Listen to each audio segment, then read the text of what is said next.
એક મિનિટ, એ આપ મિત્રોને મારી નમ્ર વિનંતી છે કે આપણે આજે જાહેરાત થયા પછી અહીંથી આપણે એને ઓપન કરીશું.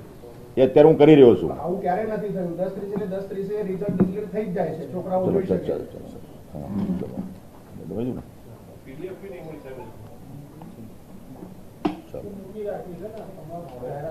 જાહેરાત કર્યા પછી અમે એને ઓપન કરતા હોઈએ. તમારા માટે ભાઈ તમારી સામે ઓપન કરો. આપની સામે એવો પ્રશ્ન નથી. દર વખતે 10:30 અપલોડ થઈ જાય છે. છોકરાઓ જોઈ શકે છે. કારણ કે તેને પાસ કરેલ જેની ચિંતા છે, છોકરા ઘરે લોહીએ ઉપર નહીં જતો હોય.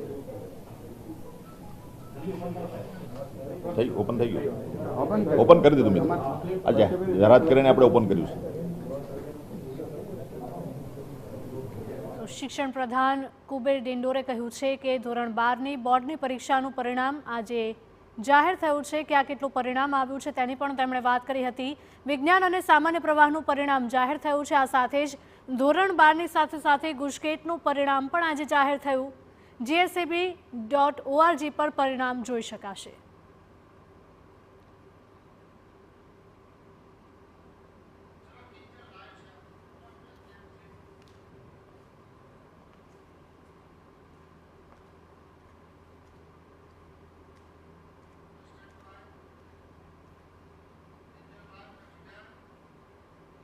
તો આજ મુદ્દે અમારા સહયોગી કિંજલ જોડાઈ ગયા છે વધુ અપડેટ સાથે. કિંજલ, ધોરણ 12 સાથે સાથે આજે ગુજકેટનું પણ પરિણામ જાહેર થયું છે.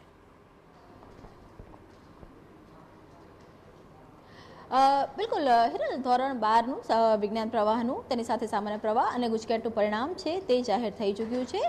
વિજ્ઞાન પ્રવાહની વાત કરવામાં આવે તો 83,000થી પણ વધારે જે વિદ્યાર્થીઓ છે તે ઉત્તીર્ણ થયા છે. દર વખતની જેમ આ વખતે વિદ્યાર્થીનીઓએ બાજી મારી હોવાનો જે આંકડા છે, જે સ્ટેટિસ્ટિક છે સરકારના, તે કહી રહ્યા છે. આ વખતે જો સૌથી વધારે વાત કરવામાં આવે તો મોરબી જિલ્લાનો જે રેટ છે, સ્ટ્રાઇક રેટ છે, સૌથી વધારે રહ્યો છે. જ્યારે કે સૌથી જે નબળું પરફોર્મન્સ છે તે ગઈ વખતની જેમ દાહોદનું રહ્યું છે.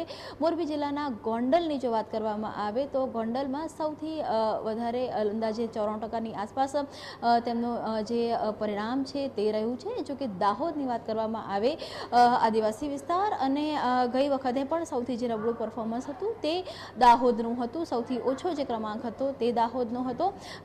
પરંતુ જે પહેલી વખત એવું થયું છે કે વિજ્ઞાન પ્રવાહ અને સામાન્ય પ્રવાહનું જે પરિણામ છે તે સાથે જાહેર કરવામાં આવ્યું છે. તેની સાથે જ ગુજકેટનું પણ પરિણામ છે તે જાહેર કરવામાં આવ્યું છે. કેમ કે આગામી જ્યારે પણ કોલેજના એડમિશન કે બીજા વિષયો થતા હોય છે ત્યારે હવે જે પ્રમાણેનું આખી જે શિક્ષા પદ્ધતિ છે તેની અંદર જે કહી શકાય કે જે માર્કની ગણતરી કરવામાં આવતી હોય છે તેની અંદર ગુજકેટનું પરિણામ અને ધોરણ 12ના પરિણામોની સાથેનું એક ગણતરી છે તે કરવામાં આવતી હોય છે. અને એક કારણસર તમામ જે પરિણામો છે તે જાહેર કરી દેવામાં આવ્યા છે. જે વેબસાઇટ જાહેર કરવામાં આવી હતી તે વેબસાઇટની જો વાત કરવામાં આવે તો અત્યાર સુધી વેબસાઇટ બંધ હતી, જેના કારણે વિદ્યાર્થીઓ પોતાનું પરિણામ હતા તે જોઈ શકતા ન હતા. પરંતુ હવે આ જે વેબસાઇટ છે તેને શિક્ષણ પ્રધાન દ્વારા ખુલ્લી મૂકવામાં આવી છે. એટલે કે થોડી જ વારમાં તમામ જે વિદ્યાર્થીઓ છે તે પોતાનું પરિણામ વેબસાઇટના માધ્યમથી અને જે એક વોટ્સઅપ નંબર પણ આપ્યો છે તેના માધ્યમથી પણ જોઈ શકશે. બિલકુલ કિંજલ, આપ અમારી સાથે જોડાયેલા રહેજો. તો આજે ધોરણ 12ની બોર્ડની પરીક્ષાનું પરિણામ જાહેર થયું છે. વિજ્ઞાન અને સામાન્ય પ્રવાહનું પરિણામ જાહેર થયું. આ સાથે જ ધોરણ 12ની સાથે સાથે ગુજકેટનું પણ પરિણામ